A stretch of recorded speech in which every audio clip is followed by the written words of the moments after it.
Shalom, nacionalismo o patriotismo. ¿Cómo y qué forma esa identidad en el sujeto?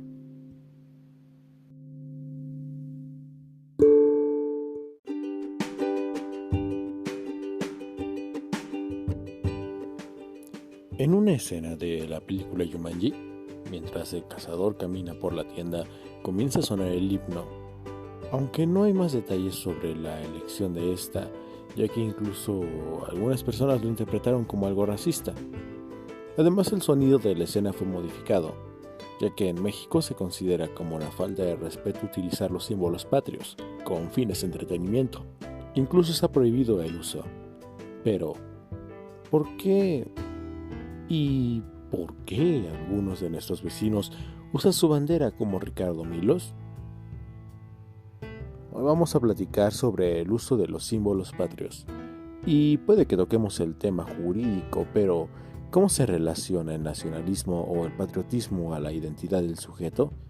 ¿Qué es el nacionalismo? ¿Qué es el patriotismo? Vamos a escuchar The Priest Podcast con Pablo Priest.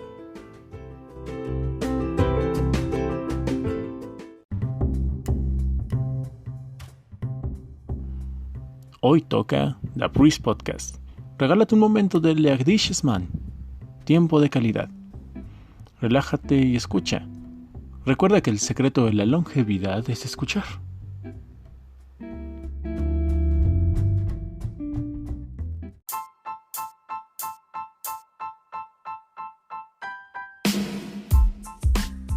Buenos días, tardes y noches. Un sinfín de posibilidades dentro de este mismo universo me orientan a darles las buenas sin una regla de tiempo estimado. Así que vamos a platicar sobre por qué en México no se usan más allá de las prendas típicas de vestir en nuestra cotidianidad. Es más, por qué la mayoría solo lo hace en septiembre, aunque esa última pregunta puede ser más que obvia. Sin embargo, ¿por qué no podemos usar calzones o tener simplemente otras prendas donde usemos símbolos patrios? Aunque sabemos que en México está completamente prohibido. Sin embargo, tiene que ver esto más con un nacionalismo, porque nos obliga a un respeto o un patriotismo. Pero bueno, veamos primero qué es el nacionalismo.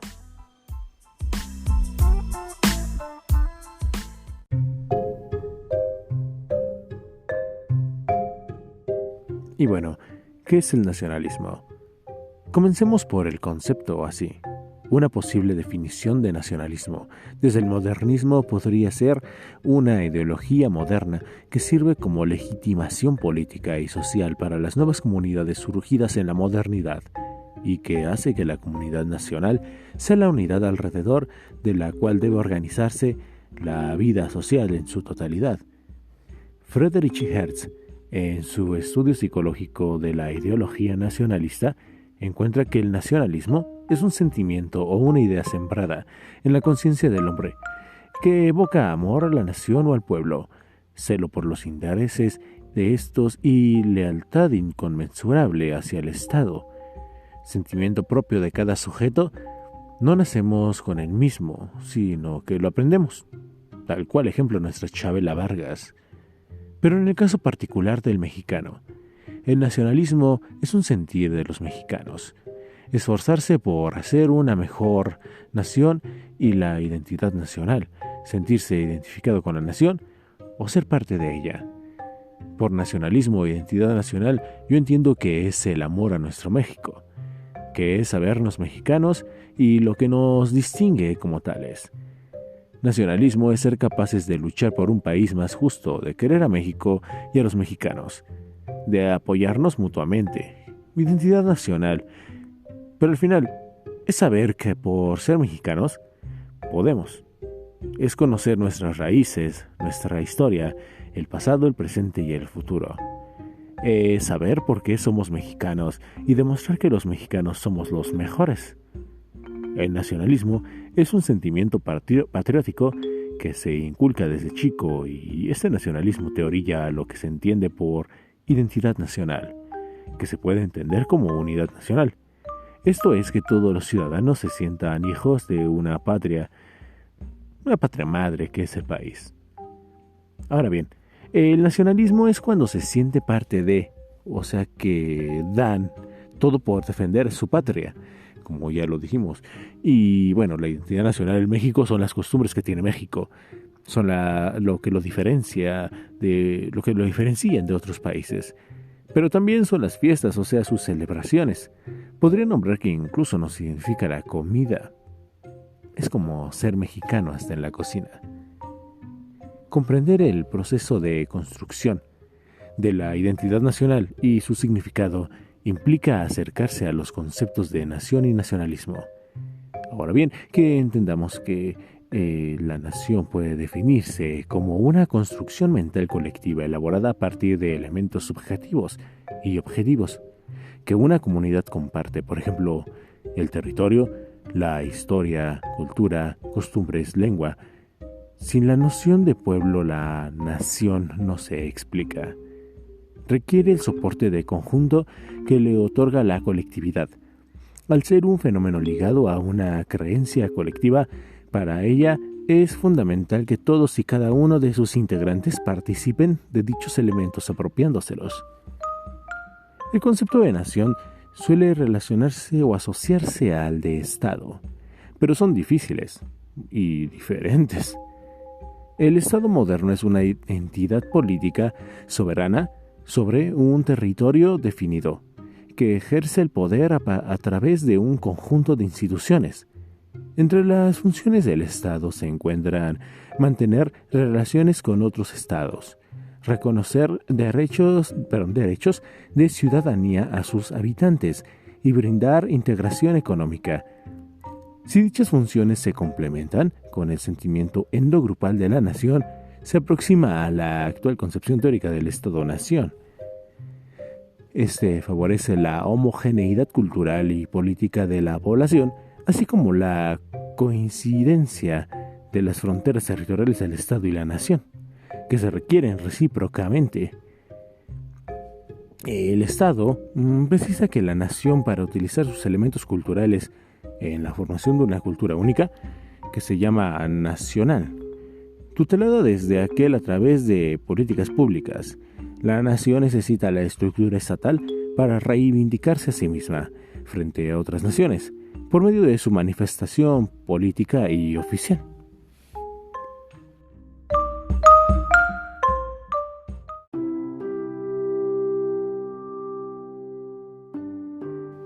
La naturaleza del nacionalismo, para retomar el pasado, le brinda carácter peculiar como fenómeno actual. Buscar en lo antiguo, rastrear las raíces, determinar elementos que permitan nacionalizar a un grupo étnico utilizando componentes del mismo, la desarticulación de las etnias en algunos de sus contenidos para incorporarlos a la nación, funciona como mecanismo de persuasión que facilita la incorporación. El nacionalismo adquiere significado político en tanto se presenta como discurso colectivo que moviliza a la gente. Al ser consecuencia de una práctica estatal, la gente, más que pensar en la nación actúa como tal. Así, por ejemplo, se van constituyendo rasgos de personalidad colectiva que forman o conforman, más bien, un sentido de identidad por medio de valores que se aceptan como propios y auténticos, es decir, heredados. Entre ellos se encuentran el folclore, los ritos, los mitos, las costumbres, las canciones populares y la lengua. Todos forman parte de un conjunto de la identidad nacional y se repiten preferentemente de manera colectiva, ya en instituciones como la escuela o por medio de actos públicos y masivos, como las presentaciones en la primaria. Pero el origen clasista de los sentimientos nacionales y sus formas narrativas, que requieren un lenguaje específico, implica que haya personas que no pueden no interiorizar dichas narrativas tal como se propagan. Las exposiciones, o más bien la exposición a discursos nacionalistas, no implica forzosamente su aceptación. Por eso, son importantes las formas visuales de los nacionalismos que se integran en una esfera pública, nacional, por cierto, y con dimensiones narrativas y materiales que avalan las filiaciones del lugar. El Estado y los medios de comunicación pueden intentar reducir y rearticular selectivamente formas de cultura popular a través del folclore y las culturas de masas más. Estas reapropiaciones toman procesos y artefactos culturales de una cultura popular relativamente autónoma. Así el Estado interviene y estimula la amalgama de expresiones populares y oficiales, confiriéndoles un aura de mestizaje, lo que implica el surgimiento de aparatos de disciplina como la escuela y poder productivo que se involucra localmente para fortalecer su idea de nación. Pero, ¿por qué terminar con la diferencia? ¿Por qué todo este sentimentalismo de involucración de diferentes culturas?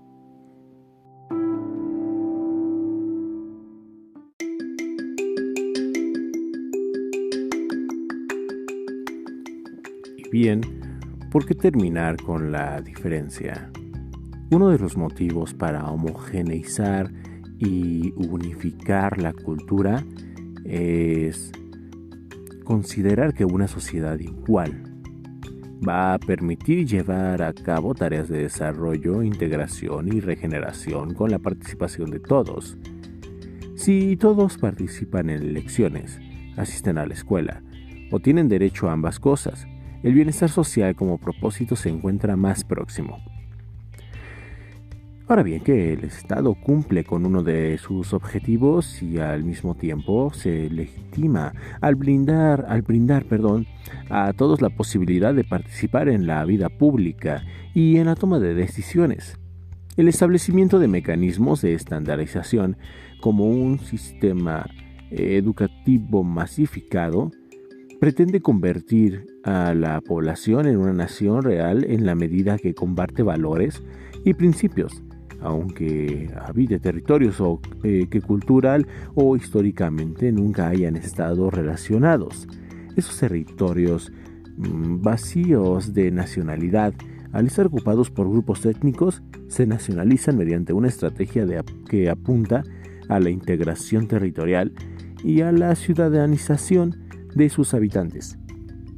Ahora, se trata de construir un ciudadano que actúe y participe en la sociedad en la que se le involucra, tarea en la cual tiene mucho que ver con la participación del Estado, ya sea a través de la escuela o por medio de las instituciones y la transmisión de valores, según la edad de su potencial ciudadano.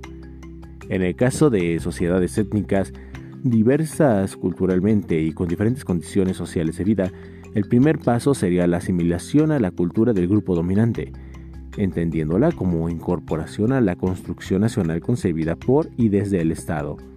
En dicha asimilación se puede señalar dos aspectos: la incorporación a la vida nacional y los contenidos que se van a privilegiar en esta incorporación. Ejemplo de lo anterior se produce cuando el Estado se propone incorporar minorías étnicas al proyecto nacional por medio de la educación, seleccionando la información que la escuela va a comunicar para conseguirlo. La transición de la sociedad étnica a la nacional consideró la eliminación de los elementos de la vieja cultura que limitaban o retrasaban la formación de una nueva comunidad, como la lengua o las tradiciones, aunque también recuperó algunos contenidos de dicha cultura, como restos de la cultura material, para utilizarlos en la creación de la ideología nacional.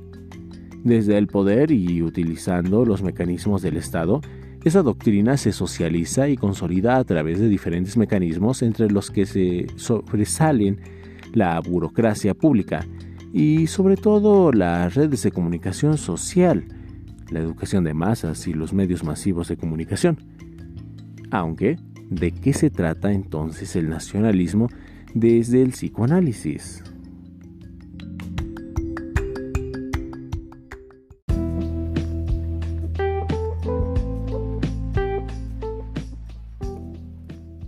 Aunque, ¿de qué se trata el nacionalismo? Claro, desde el punto de vista psicoanalítico.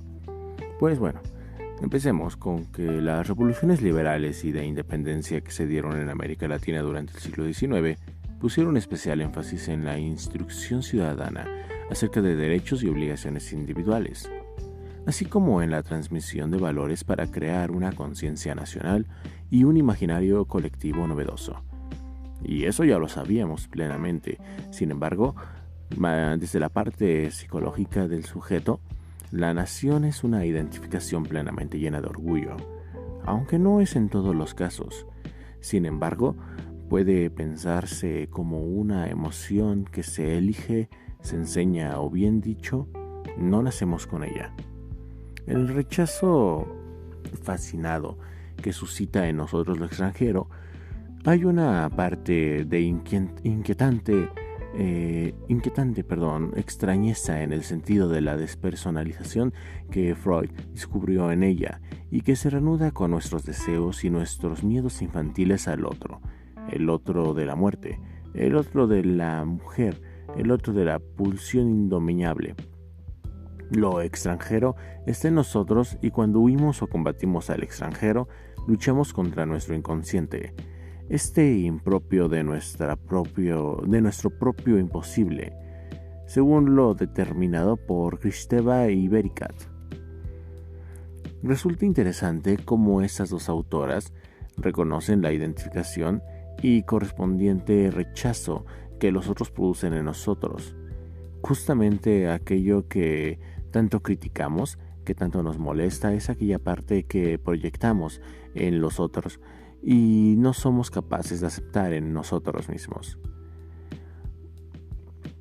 Esta observación es ejemplificada por Bernardo Subercastiou con algunas conductas que repugnamos en nosotros y por ello se las atribuimos a los otros. Como ejemplo, lo femenino era lo foráneo, la oligarquía francesada, el ocio, la especulación, la raza latina, los inmigrantes, el modernismo y las poéticas cosmopolitas, el parlamentarismo ineficiente, la belle époque criolla, los juegos de azar y los políticos pusilánimes. Por el contrario, este mismo autor afirma que lo masculino le ha sido atribuido al nacionalismo en el imaginario colectivo. Lo masculino, en cambio, correspondía a la industria, al espíritu emprendedor y guerrero, a la ciencia, a la literatura, que no fuera escapista, que se hiciera cargo de la realidad y desnudara las apariencias. Podría entonces establecerse una analogía para que exista la luz, debe de haber oscuridad.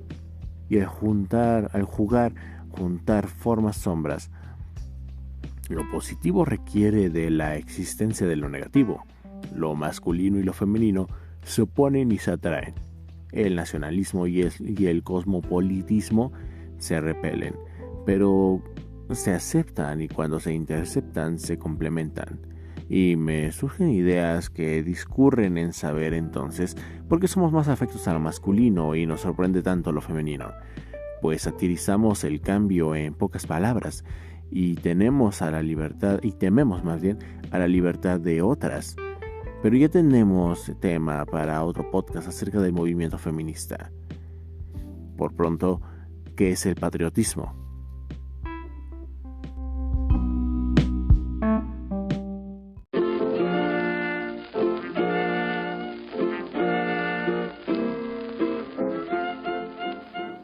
El patriotismo es el sentimiento positivo hacia la tierra natal o adoptiva de una persona. Esos sentimientos pueden desarrollarse por numerosos motivos culturales, históricos o populares. Patriotismo es amor a la patria, y esta es definida como el lugar al que una persona siente que pertenece, sea su tierra natal o no. Normalmente va ligada a la idea de país o nación. Estos sentimientos suelen incentivarse a través de numerosos símbolos que suscitan la unión de los diferentes habitantes y su país. Ejemplo de estos símbolos son el himno, la bandera nacional, o héroes o conquistadores que han dado prestigio al país internacionalmente. Existen varios tipos de patriotismo, como el patriotismo constitucional. El propio concepto fue creado por teóricos alemanes tras la Segunda Guerra Mundial y la constatación de los horrores del nazismo y su manipulación de la definición de nación. Su teórico más conocido es Jürgen Habermas, reconstructor del materialismo histórico y miembro y emblema de la Escuela de Frankfurt, de intelectuales de la vieja nueva izquierda. Y también está el patriotismo económico. El propio es el comportamiento coordinado de consumidores y compañías, tanto privadas como públicas, promovido conscientemente en el sentido de favorecer los bienes y servicios producidos en su país. Puede practicarse tanto a través de estimulación de la demanda o pidiendo a los consumidores que compren esos bienes y servicios en vez de los del extranjero. Me suena a campaña aquí en México, o a través, de la protección de suministros y la protección del mercado interior frente a la competición extranjera con aranceles o cuotas. El proteccionismo, algo no muy mal aplicado por parte de la nación del norte a la nación mexicana, pero una forma reciente de patriotismo económico es el proteccionismo financiero, la hostilidad contra las adquisiciones de grupos extranjeros de compañías consideradas estratégicas, como el sector energético o el sector estratégico para la economía del país. Entonces, México se está convirtiendo en un patriota energético. ¿En México hay patriotas? Claro, el patriotismo es un sentimiento humano innato. Es parte de un impulso que nos empuja a formar grupos y alianzas, vincularnos con otras personas. Es parte de nuestra naturaleza y de nuestra historia. Y además desde hace algunos años, ahora sabemos también que los factores que nos llevan a ser patrióticos tienen bases genéticas y fisiológicas. Sentirnos identificados y pertenecientes a un grupo no solo tiene que ver con un sentimiento agradable de conexión con otras personas. Ahora, respecto a las compatibilidades genéticas de nuestro patriotismo, pues en nosotros se encuentra cierta afección por la nación. Y fisiológico, ya somos una mezcolanza completa, pero aún no se nos va lo mexicano. Y claro, eso no es una ofensa. A veces también nos lleva a señalar con claridad a aquellos que son diferentes de nosotros. Ya saben, tener un enemigo común es un factor que en ocasiones genera más cohesión en un grupo. Este es uno de los motivos por el que los políticos suelen invocar los sentimientos patrióticos para demonizar a otro grupo social, dejando claro que no está con nosotros, sino contra nosotros. En resumen, el instinto que nos lleva a ser patrióticos puede sacar a relucir la mejor y la peor cara del ser humano.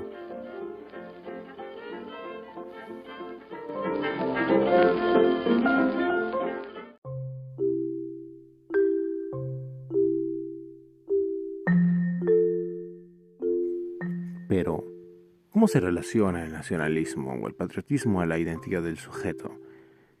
En los años 70, el psicólogo británico Henry Tagfeld desarrolló su teoría de la identidad social, además de muchos otros estudios cognitivos sobre los prejuicios. En uno de sus experimentos más famosos formó dos grupos al azar con estudiantes universitarios. A cada uno de los participantes se les informó que habían logrado ser miembros de un grupo. Los criterios para designar a cada persona eran triviales y arbitrarios.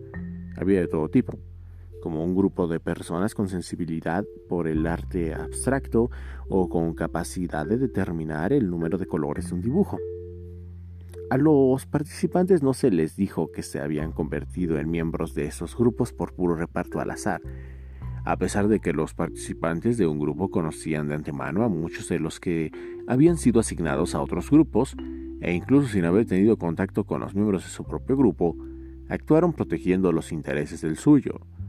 En diferentes tareas que se les presentaron, elegían opciones que discriminaban a los otros grupos y beneficiaban al suyo. En el grupo que acababan de ingresar como miembros solo unos minutos antes, por ejemplo, actuaron de esa forma, incluso aunque no tuviera ningún beneficio personal. Tagfeld llamó al grupo con el que los participantes se identificaron como el in-group, el grupo de los míos, y el out-group, o grupo de los otros. De hecho, estos términos se convirtieron en la referencia en psicología y posteriormente en las investigaciones neurocientíficas y genéticas. Para los que investigaban o investigan el fenómeno del patriotismo y porque tiene tanto poder en las campañas electorales, una de las claves es que el grupo con el que nos identificamos funciona como una guía o brújula acerca de quiénes somos y a dónde pertenecemos. De la misma forma, con el lenguaje y las palabras categorizamos lo que nos rodea, lo estructuramos y lo definimos. Nuestro grupo social nos sitúa en el mundo en el cual es nuestro lugar y categoría. Y una vez que nos sentimos identificados y pertenecientes a un grupo, parece que nos esforzamos por mejorar el estatus de nuestro grupo, como forma lógica de mejorar también nuestro estatus, en parte también alimentando la idea de que los míos son mejores que los de otros grupos.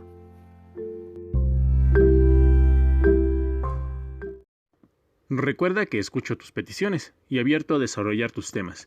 Por eso, si quieres ponerte en contacto, puedes enviar un correo a drpruis28@gmail.com, drpruis28@gmail.com. Dejar tus mensajes de voz en la liga de la página del podcast que aparece en la descripción de cada capítulo. También sígueme en las redes como Instagram en @drpruis28, drpruis28, y en Facebook como Pablo Pruis. Recuerda que estoy para escucharte y también recuerda siempre escucharte.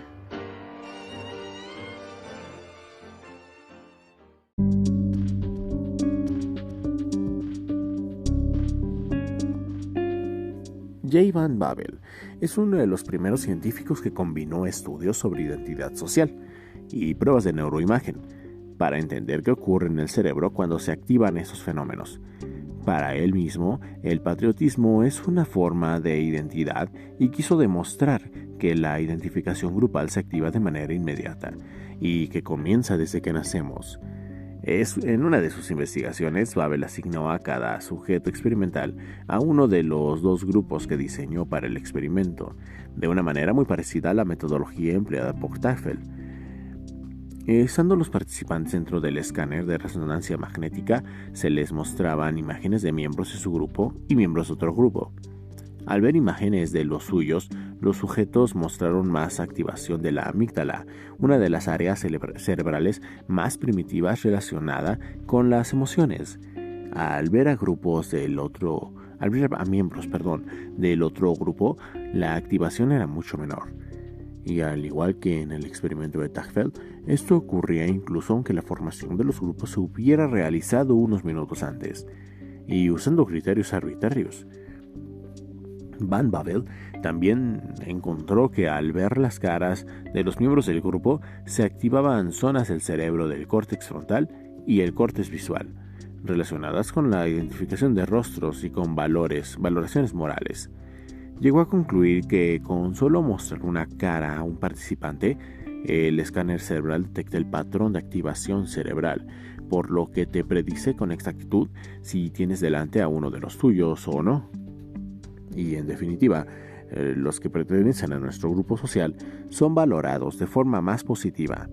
Y esto incluye todos los símbolos asociados al grupo, como banderas o himnos. Van Bavel no se quedó ahí. También observó que los centros de recompensa del cerebro se activan cuando algún miembro de nuestro grupo obtiene algún tipo de premio o beneficio, a pesar de que no suponga ninguna recompensa directa para el que observa. Hay una delgada línea que separa el grupo y el individuo. ¿No nos suena eso de celebrar con emoción la victoria de nuestro equipo como si fueras tú el que está jugando y se va a llevar la copa, las medallas y la prima?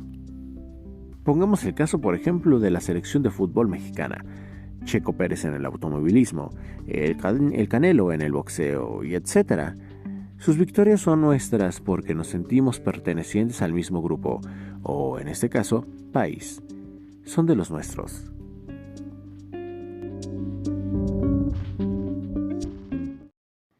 Y en el próximo capítulo vamos a intercambiar un poco de conocimiento, hablando acerca de la pandemia sin fin. Una breve reflexión judía.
Y en conclusión, en la teoría freudiana, todo acto de agresión está ligado a uno de amor.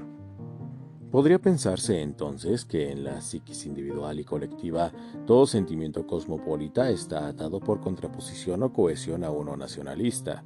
En términos psicoanalíticos, meramente claro, lo masculino corresponde al nacionalismo y se lee en lo positivo o instinto de vida. Y lo femenino, negativo o repulsión de muerte, se advierte en el cosmopolitismo. Renunciar a alguna de las dos visiones desde el punto de vista del individuo y de las comunidades puede ser nocivo para la propia identidad o para la incorporación a un mundo que cada vez exige más afinidad con hábitos interculturales. No me acuerdo, por ejemplo, hace cuántas generaciones, pero con un toque de sarcasmo, claro, tenemos antepasados que fueron españoles y otros tantos que ni siquiera sabemos de dónde. Pero, ¿cómo podemos renunciar a simplemente no simpatizar con una u otra nación? De forma personal, o desde mi punto de vista, uno puede simpatizar hasta con 3 o más países. Sin embargo, tenemos un nacionalismo arraigado, lo cual no significa que traicionemos a nuestra propia patria. Es así como el mexicanismo o el nacionalismo mexicano ha tomado auge en los últimos años con la finalidad de impulsar netamente el mexicanismo, el amor a su propia patria. Y es que es cierto, hay muchas veces en las que a los mexicanos nos hace falta más tintes coloridos, pero para el amor a una bandera, no para disfrazarnos o interpretarnos como mexicanos.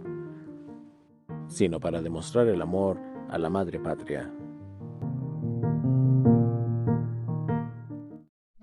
Y recuerda, Nationalismus ist unsere Form von Inzest.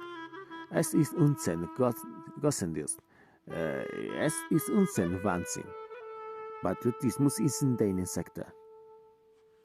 O lo que es igual, el nacionalismo es nuestra forma de incesto, es nuestra idolatría, es nuestra locura. Y el patriotismo es su secta. Eric Fromm.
Y bueno, plenamente ofrezco mis disculpas por estar ausente estos días.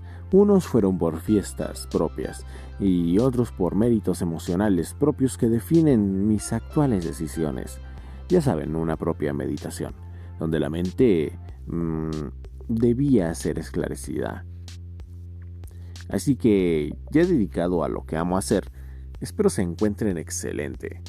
Y nos escuchamos este jueves en otro podcast. Recuerden enviar más propuestas y de igual forma hacer uso de las redes sociales, aunque se caigan. Bueno, vaya extrañeza, pero nos escuchamos en la próxima. Que pasen un excelente día.